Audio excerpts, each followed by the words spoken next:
my understanding is that China today represents this strange blend of capitalist, but also people and state-owned, state-intervening economics. So I'm wondering how that comes out of Mao, if I'm roughly correct in my assessment. Well, it's a very long discussion, so I'm going to give you a very short answer. Please. All right. Mao's only friend in that long march, when he's making that long march, at that point, the revolution has already happened in Russia, 1917. Lenin has died in 1923.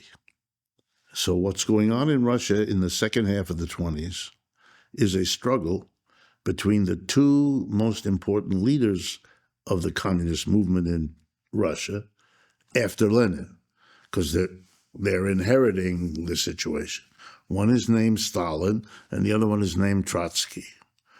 And depending on how you come down on these things, one is a hero, the other one is an evil shithead, or vice versa. That's how that goes. The global communist movement splits on this subject. One side becomes the Trotskyist movement. The other is Stalinist movement. Stalin wins, Trotsky loses. First, he's kicked out of the government, Trotsky. Then he's kicked out of the Communist Party. Then he's kicked out of Russia. He actually comes here to New York, spends a little time on the Lower East Side, moves to Mexico. And while he's in Mexico, he becomes very important to the Mexican communist movement, which was very strong then, especially among artists. And they hosted him. Those artists included Frida Kahlo. You know who she is? See, again, Americans know all about Frida Kahlo, but that she was the hostess of Trotsky and probably slept with him more than a few times is a carefully cleansed to avoid any notion that, it's just there are three great muralists, one of the greatest Mexico-produced muralist painters. People, paint the wall, a muralist. Diego Rivera, the husband of Frida Kahlo. David Siqueiros and Ortega. If you go to the New School University, just a few blocks from here, there are murals up on the top of the building painted by Ortega. All over the Northeast here are painted by Diego Rivera, the Mexican. Rockefeller was one of his patrons. These are all communists. Siqueiros, Ortega, Diego, Kahlo, all communists, all Trotskyite friends of that. Stalin sent someone who killed him with an ice pick in his head. Ice pick. I do remember that. Very famous. So he's gone. Stalin takes over Russia, but Stalin and Russia help Mao. He's a communist. He's in China. It's a long shot. It's a few of them, hunted by the government army, but they got support. So they were very loyal to the Soviet communists, who kept helping them and helped them all through the Civil War. And one of the reasons Mao won the Civil War is he had some support from Russia, from communist Russia at that time.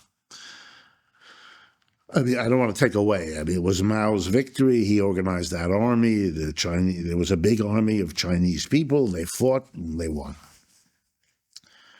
So in the early years, from 1949 to the end of the 50s, first 10 years, China is a very loyal ally of the Soviet Union, and these are the years of the Cold War.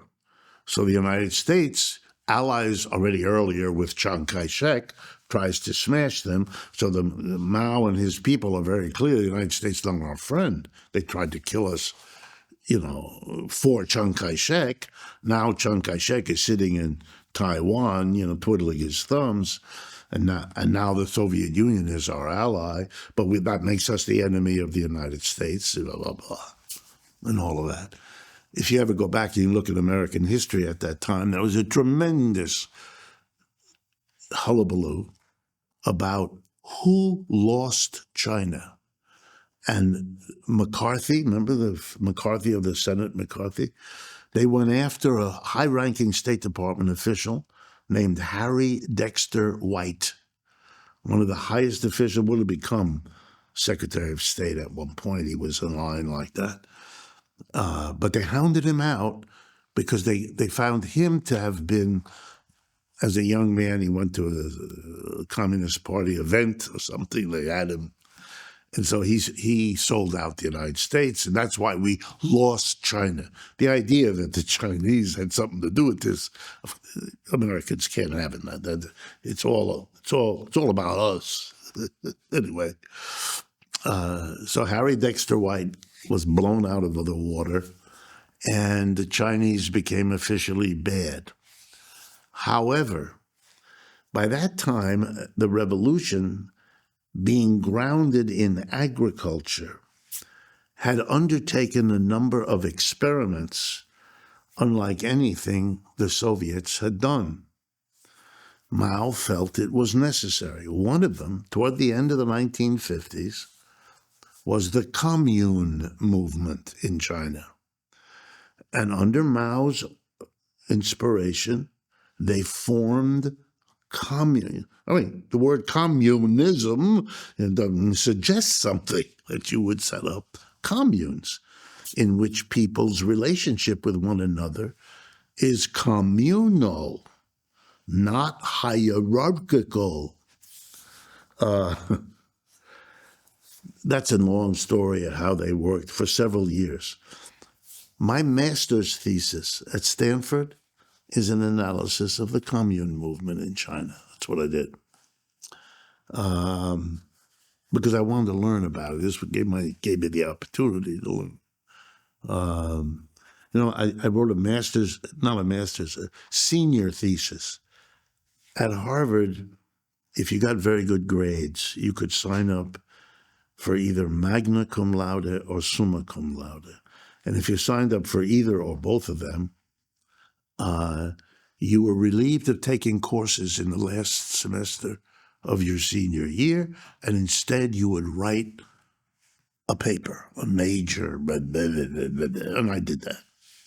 And there I studied the rise of Hitler. That was that's my family. So I wanted to understand how did it come down on my mother and father to shake up their lives.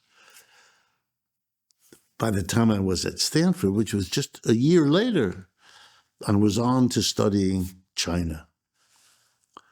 And long story short, what Mao's experiments did was to freak the Russians out.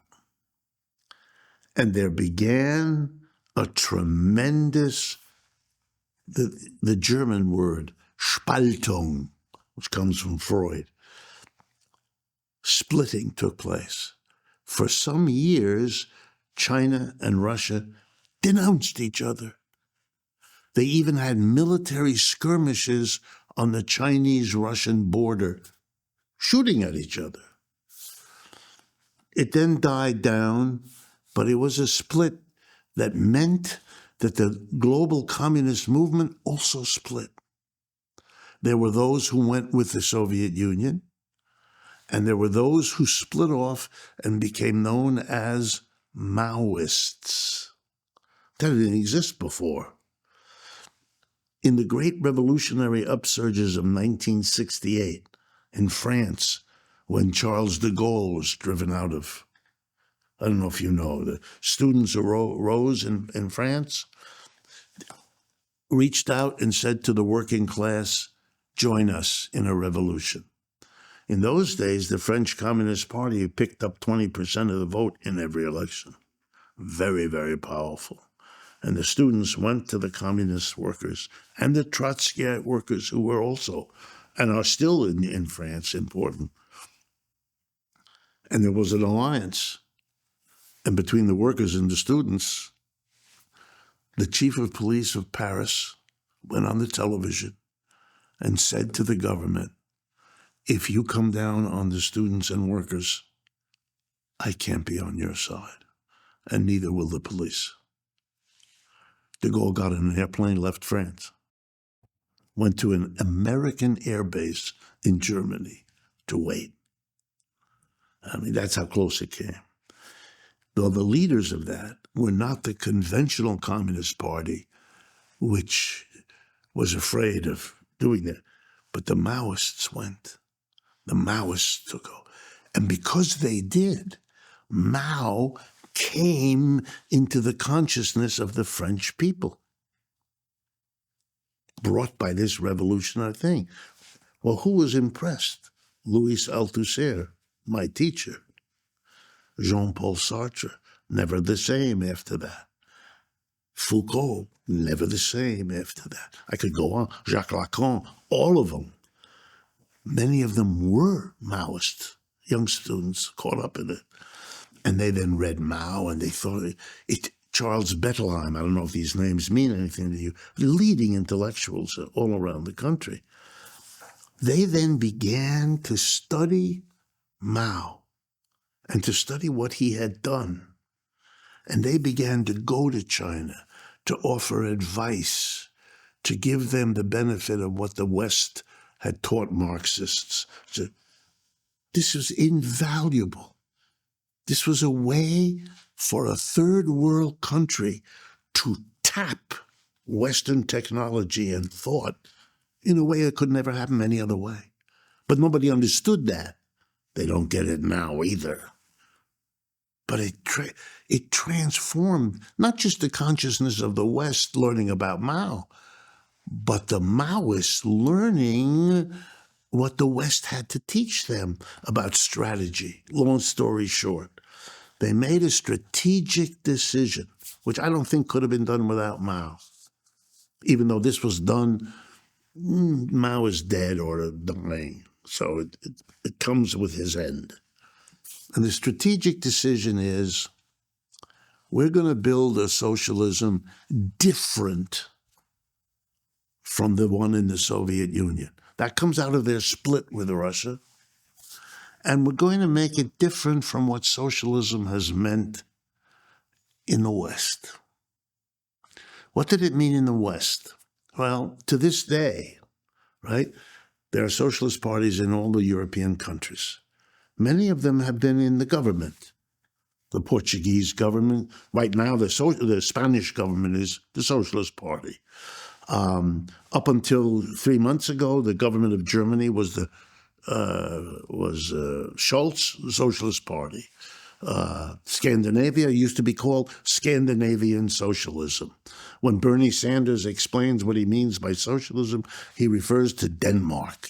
That's the socialism in which the government is very active, very regulatory, taxes a lot, and provides a shitload of public services, but leaves the private capitalist sector pretty much in private hands. Right? That's a kind of socialism. I mean, it's called socialism. Even here in America, people the post office is socialist. They understand the government does something, could be socialist. Stupid, but okay. Americans don't understand this stuff very well.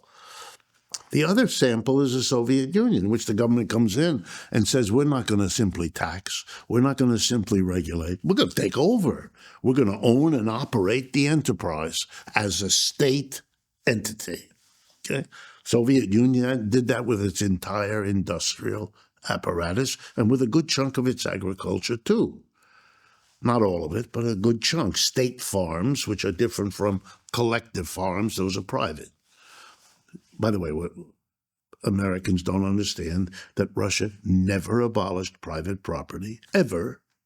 It's always been an important part of their economy, always, and that the state was limited. But relative to anything in the West, the state is a very big player. China didn't do either one of those. China is unique because it's a hybrid. China is 50% state-owned and operated enterprises and 50, not exactly 50, but roughly 50-50 private, all under the control of a powerful government, which is in turn under the control of the Communist Party. That's a unique structure. Russia didn't have that.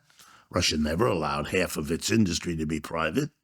And the Scandinavian socialists never allowed their socialism to include an immense governmental sector.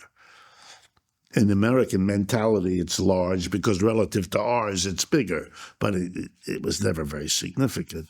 That's why there have always been Swedish millionaires, billionaires, and all of that. They've allowed all of that.